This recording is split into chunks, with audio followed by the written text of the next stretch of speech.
Kuring, uutang sana ako sa'yo. Kailangan ko kasi ng pera. Mapuputulan na kami ng kuryente at hindi pa ako nakabayad ng wifi namin. Tsaka ang dami pang gastusin. Nilalagnat pa yung asawa ko, Kuring. Walang pambili ng gamot. Hindi makatrabaho. 1 linggo na. Kahit 2,000 lang sana, Kuring. Habang wala pang trabaho yung asawa ko, pang gastos namin. Oh, wala na. Wala nang dahilan. Nasabi mo na lahat ng dahilan.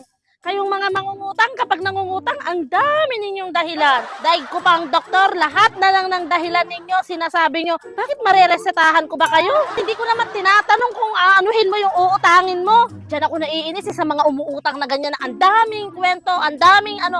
Tapos kapag siningil ko kayo, ganyan, panay dahilan din. Diyos ko, huwag nyo na akong paikutin. Alam ko na yung mga diskarteng ganyan. Sanay na ako sa mga mangungutang na ganyan kung magdahilan. Eh di wala nga, Rod. Ayan hindi pa kayo makapaghintay. Meron ako papayaram sa'yo. Oh, 2,000 yan ha. Kayong ayaw ko sa mga mangungutang. Pala, desisyon. Tapos demanding pa. Kailan nyo gusto bayaran, dun lang. Tapos kapag siningil, galit pa. Kaya magpasalamat kayo kasi may mga nagpapautang pa sa inyo. Sumasalo ng mga dapat, hindi namin obligasyon. Sige na, umalis ka na. Bayaran mo yan ha.